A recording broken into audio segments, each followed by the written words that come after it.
भाग्य में होगी बड़ी वृद्धि, सकारात्मक प्रभावों की प्राप्ति। नमस्कार, मैं एस्ट्रो गुरुमा डॉक्टर ज्योति जोशी आप सभी ज्योतिष प्रेमियों का आज के भाग में हार्दिक स्वागत करती हूँ। हम गुरुदेव के राशि परिवर्तन का अध्ययन कर रहे हैं। आज के भाग में हम तुला राशि पर होने वाले परिणामों को विस्तार से समझने वाले हैं। आने वाले समय काल में गुरुदेव की यात्रा थोड़ी अलग रहने वाली है, इसीलिए उनका ये राशि परिवर्तन महत्वपूर्ण रहने वाला है। गुरुदेव 14 मई 2025 को वृषभ राशि से मिथुन राशि में प्रवेश करेंगे। उसके बाद 18 अक्टूबर को वह कर्क राशि में जाकर उच्च अवस्था को प्राप्त करेंगे। इसके बाद पुनश्च 5 दिसंबर को वक्री होकर मिथुन राशि में जाएंगे। गुरु की इस यात्रा के कारण आने वाले समय काल में कई बड़ी गतिविधियां होने वाली है। उस अनुसार अब होने वाला राशि परिवर्तन कैसा रहेगा, इस विषय को हम राशि के अनुसार समझने वाले हैं। इसीलिए वीडियो को अंत तक देखना न भूलें। ये शास्त्रीय जानकारी आपको अच्छी लगे तो वीडियो को शेयर भी करें ताकि दूसरों तक पहुंच सके।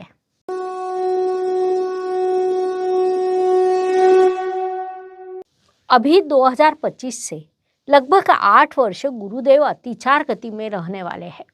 विशेष बात है कि इस वर्ष गुरु की जो अतिचार गति शुरू होगी वह मिथुन इस वायु तत्व के राशि से शुरू होगी और मकर इस पृथ्वी तत्व की राशि तक शुरू रहेगी।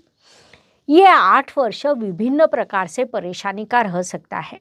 यहाँ पर आपको भयभीत करने का उद्देश्य नहीं, लेकिन आने वाला संकट यदि आपको पहले से पता हो, रास्ते का खड्डा पता हो, तो हम उससे बचने की योजना अवश्य बना सकते हैं। गुरुदेव के इस अतिचार गति के काल में कई बार युद्ध की परिस्थिति निर्माण होगी, क्योंकि सामान्य रूप से गुरुदेव शांति सिखाते हैं, संयम सिखाते हैं, उनके पास बहुत समय होता है। गुरुदेव एक राशि में 12 से 13 महीने विराजमान होते हैं, लेकिन अतिचार गति से अब वे 14 मई को मिथुन राशि में प्रवेश करेंगे। अक्टूबर महीने में ही पुनश्च राशि परिवर्तन करेंगे, जिस कारण गुरुदेव के पास इतना समय नहीं होगा कि वे मनुष्य को शांति और संयम सिखा सके। इसीलिए शांति और संयम ये दो चीज़ें आपको स्वयं ही अपने आप में विकसित करनी पड़ेगी। यदि वह विकसित ना हो सके तो युद्ध की परिस्थिति निर्माण हो सकती है।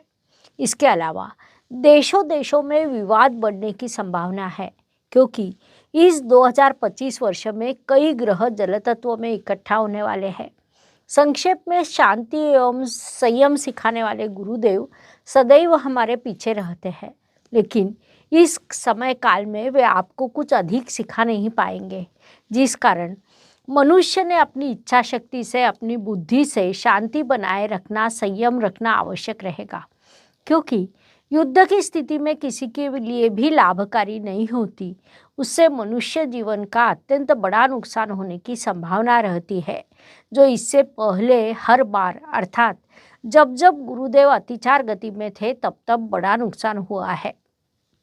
अर्थात महाभारत के संदर्भ में हम कह सकते हैं कि साक्षात भगवान श्री कृष्ण भी युद्ध को रोक नहीं सके थे।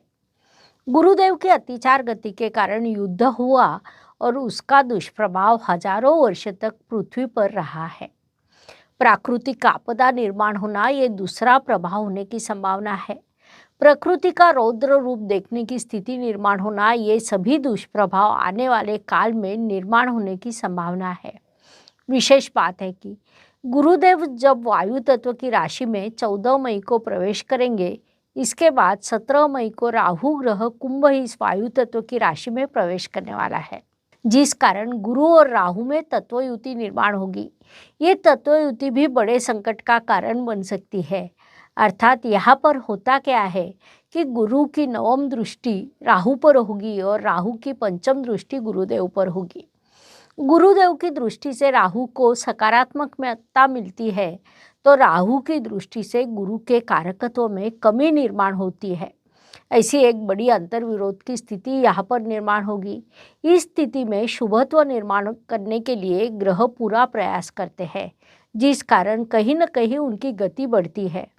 हो सकता है कि आने वाले संकट को रोकने का ये एक प्रकार हो, क्योंकि जब जब हम किसी विषय का संकट का पता चलता है, चिंता लगती है, तब हम अधिक गति से काम करते हैं।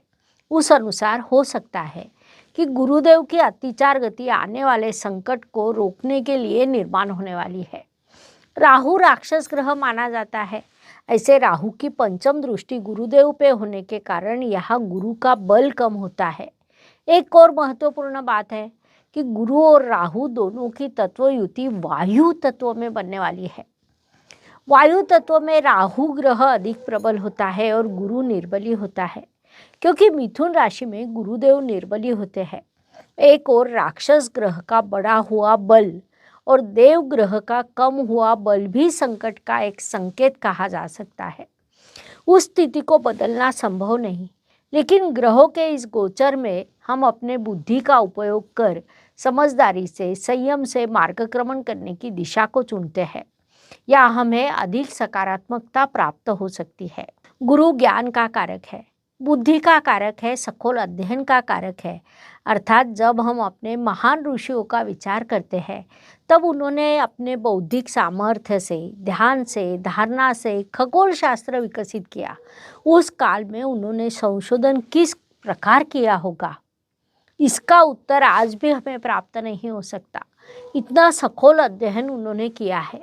संक्षेप में गुरु ग्रह की राशियां धर्म त्रिकोण और मोक्ष त्रिकोण में आती है। इन दोनों त्रिकोण को पूर्ण करने वाले ग्रह अर्थात गुरुदेव है।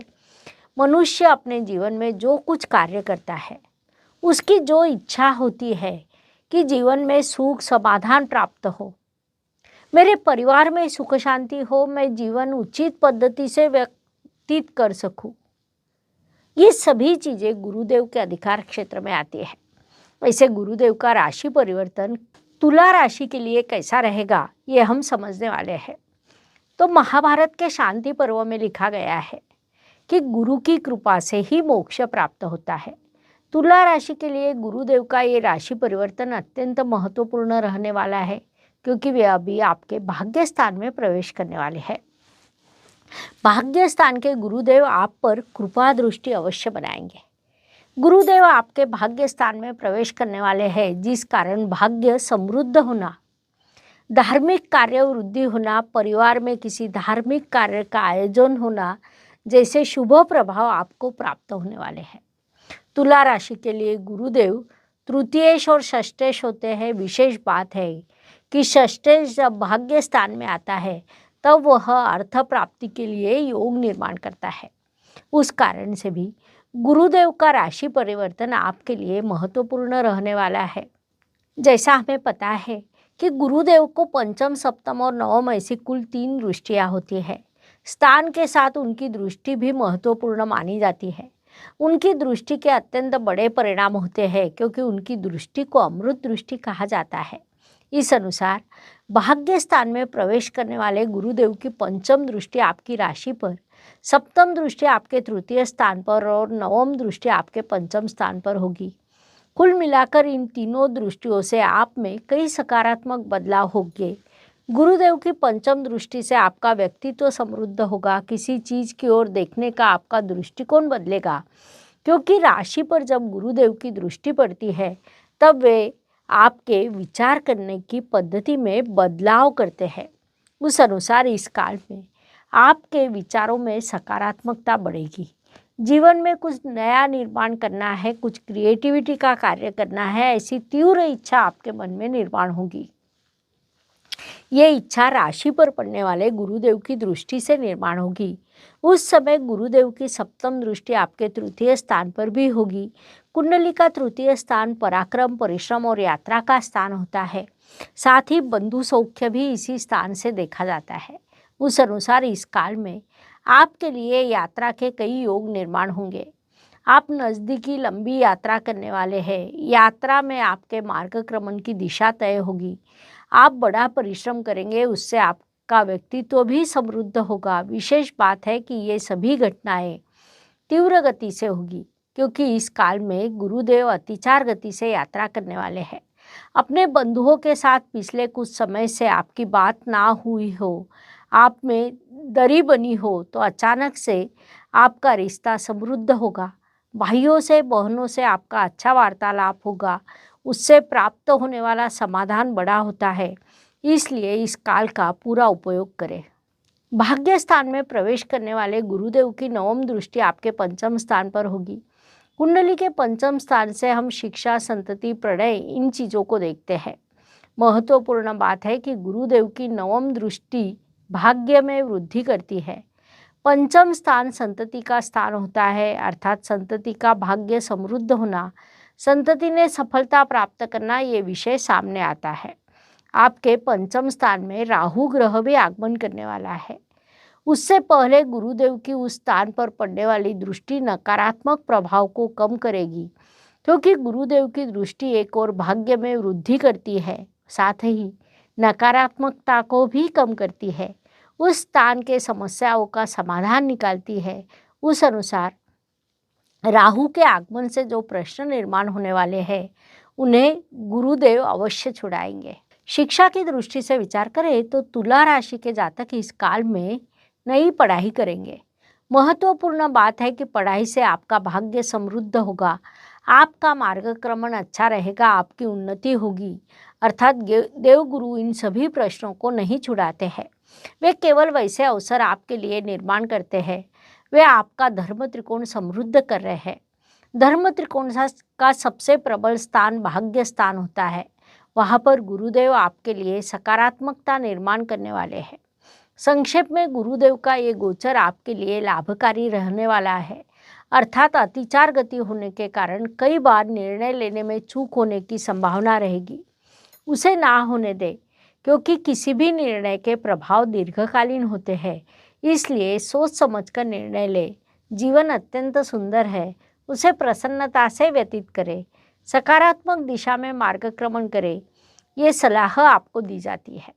उपायों की दृष्टि से विचार करें तो ज्योतिष में कई छोटे छोटे सरल उपाय बताए गए हैं, जो कोई भी सरलता से कर सकता है। उसके लिए विशेष कुछ करने की आवश्यकता नहीं होती। साथ ही उपाय भले ही छोटे हो, लेकिन उनके परिणाम बड़े होते हैं। शर्त केवल इतनी कि उन्हें पूरी श्रद्धा से किया जाए। उस अनुसार उपायों की दृष्टि से विचार करें तो गुरुदेव की अतिचार गति में हम कुछ उपाय अवश्य कर सकते हैं। सबसे महत्वपूर्ण बात है कि जब जब देव भगवान संकट में आते हैं, तब वे भगवान महादेव के पास जाते हैं। उस अनुसार इस काल में सभी ने शिव आराधना करनी चाहिए। दूसरी महत्वपूर्ण बात है कि गायत्री मंत्र का जाप कर अपने गुरुबल को बढ़ाना चाहिए। हर रोज कम से कम 11 बार गायत्री मंत्र का जाप करें। इसके अलावा राशि के अनुसार हम कुछ दान कर सकते हैं। उसमें तुला राशि की दृष्टि से विचार करें तो आपने ज़रूरतमंदों को इमिटेशन ज्वेलरी दान करनी चाहिए। इन उपायों के आपको अत्यंत शुभ परिणाम प्राप्त होंगे, इसलिए वह अवश्य करें। इस प्रकार गुरुदेव का राशि परिवर्तन आपके लिए कैसा रहेगा, ये समझने के लिए इतनी जानकारी पर्याप्त है। वीडियो आपको अच्छा लगा हो तो लाइक, शेयर, सब्सक्राइब करें और हाँ, कमेंट सेक्शन में जय गुरुदेव लिखना ना भूलें। धन्यवाद। शुभम भवतु। जय ज्योतिष। ज्योतिष का अध्ययन तथा शास्त्र की शास्त्रीय तरीके से पढ़ाई करने के लिए मेरी 2 किताबें प्रकाशित हो चुकी है, उनका अवश्य लाभ लीजिए। Please like, share and subscribe the channel और हाँ, बेल आइकॉन दबाना ना भूलें। धन्यवाद।